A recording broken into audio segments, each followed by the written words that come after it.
Merci de me donner l'occasion de pouvoir répondre aux différentes questions sur le jeûne. J'espère pouvoir donner des éléments de réponse ou des lignes directrices pour pouvoir aborder ce mois de Ramadan dans les meilleures conditions et surtout donner des pistes pour mettre en pratique tous les conseils d'alimentation santé euh, qui sont à notre disposition. Ce sera toute une série, j'espère, que l'on pourra, diffuser cela très rapidement et mettre à disposition, tout ce savoir. Alors, cette première approche, que je souhaite, donner, ce serait plutôt de donner une généralité sur, les, le jeûne, de façon très générale. Dans pratiquement, toutes les civilisations, existent des jeûnes à caractère religieux. Dans toutes les civilisations, qu'elles soient religieuses dans le sens, le Dieu unique ou, tout autre, type, d'approche, traditionnelle religieuse, pour entrer en contact avec les divinités. Alors depuis toujours, les humains ont eu une conscience que des périodes de jeûne permettaient une réceptivité particulière, favorable à une bonne évolution spirituelle. Les juifs, les chrétiens, les musulmans, pratiquent des jeûnes, de plus ou moins longue durée.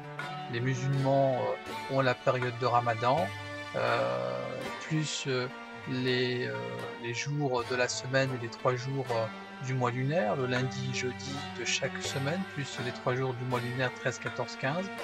Le les juifs ont, quelques jours, de jeûne sec, dans l'année et les chrétiens ont le carême, qui est un jeûne, hydrique. Alors, on y reviendra plus dans le détail, qu'est-ce que c'est qu'un jeûne hydrique, un jeûne sec? Alors, la nutrition humaine, elle peut être considérée comme, la science des interrelations entre l'homme et l'aliment, donc bien comprendre en fait, l'intérêt de l'homme pour l'alimentation. Sa caractéristique essentielle, eh ben, elle est l'intégration des données acquises grâce à des recherches fondamentales et appliquées, donc inter et multidisciplinaires. Les méthodologies en fait qui sont utilisées, sont extrêmement diverses et elles appartiennent en fait à différentes disciplines scientifiques qui ont permis de comprendre en fait comment, les humains, la relation qu'il y a entre, l'homme et l'alimentation. Alors, justement, ces interrelations entre l'homme et l'aliment, sont très variées.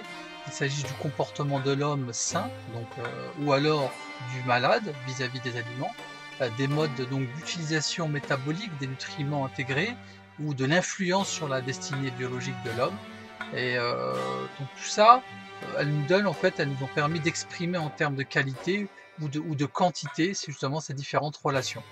Alors dès le début de son apparition sur terre, l'homme a dû acquérir sinon une science, du moins une connaissance empirique des aliments. Mais nous ignorons en fait au niveau scientifique combien de morts et de souffrances a coûté cette longue investigation discriminative entre l'alimentation utile, l'alimentation nocive et l'alimentation inutile. Et ça, je peux vous assurer que c'était pas aussi simple de pouvoir dresser ce qui est bon pour l'homme, les racines, les bonnes racines, les bonnes plantes, etc. Alors donc la plupart des civilisations anciennes, qui ont donc laissé des écrits ou transmis une tradition orale, il apparaît quand même deux notions qui apparaissent clairement. La notion d'aliment en tant qu'élément destiné à s'intégrer dans la constitution du corps, et ça c'est tout à fait évident, donc on va dire que c'est l'approche naturelle. Et ensuite on a cette notion d'aliment-médicament, et ça, cette notion elle persiste encore dans de nombreux pays en voie de développement économique, mais aussi dans certaines traditions rurales des pays industrialisés, hein, c'est pas que dans les pays les plus pauvres. En effet, donc lorsque le niveau économique d'un pays est peu élevé, l'aliment constitue le seul garant de la santé, le seul remède à la maladie. Et donc ça, c'est important de comprendre ces deux grandes relations au niveau de l'alimentation santé. Alors, euh, on va se poser la question, pourquoi jeûne-t-on? En première intention, pour des raisons thérapeutiques, comme le faisaient les tribus les plus anciennes, les plus reculées. Le guérisseur prescrivait le jeûne pour le malade ou alors une diète assez stricte.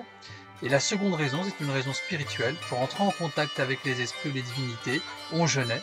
Alors sans faire trop d'analogie avec les grandes traditions religieuses, mais c'est aussi une des raisons, et c'est la raison principale. Le jeûne est aussi sert à l'élévation spirituelle. Le corps, il est léger, détaché de la terre, il s'élève, il revient sur soi, est plus attentif à lui-même et perçoit en fait la majesté divine dans son écoute intérieure. Et donc le mois de Ramadan, donc en fait, il est profondément spirituel en ce sens. En fait, il permet et il va nous permettre à tous, en fait, ceux qui vont jeûner, de se détacher de ce quotidien et afin d'aller à la rencontre de soi pour s'élever vers Dieu. Alors, comme le disait Socrate, existe-t-il pour l'homme un bien plus précieux que la santé? Ben, en fait, une longue vie en bonne santé ne dépend pas seulement de nos gènes, ça il faut le savoir, mais aussi de certains facteurs sur lesquels il est possible d'agir et grâce auxquels nous pouvons espérer prolonger notre existence. On sait que le jeûne va intervenir, mais aussi l'aliment et l'alimentation va intervenir. Et donc il existe bel et bien, et ça d'un point de vue scientifique maintenant on sait le dire, des pistes sérieuses pour accroître la longévité, que ce soit dans le domaine génétique ou endocrinologique, en l'absence d'une pilule miracle. La stratégie la moins improbable consisterait à manger peu. Et oui, on sait aujourd'hui, il semblerait que la frugalité ait un effet profond sur le métabolisme.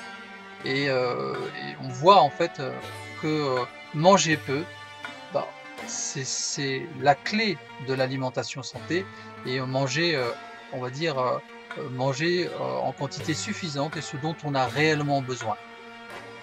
Donc on sait que maintenant, en puisant dans les grands principes diététiques, issus des traditions millénaires, et on peut conserver longtemps une apparence jeune et une grande vitalité.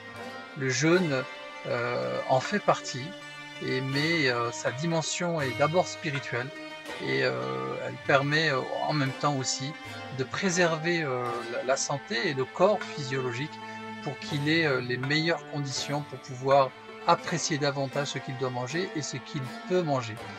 Alors, pour cette première introduction, c'est vraiment une introduction et une généralité sur l'approche de l'aliment et surtout d'un point de vue historique, de façon très succincte, bien sûr, on ne pourra pas rentrer dans le détail.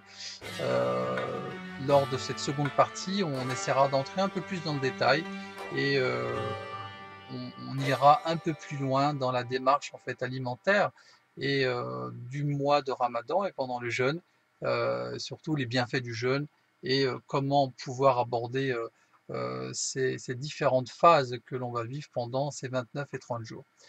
Merci et à la prochaine fois.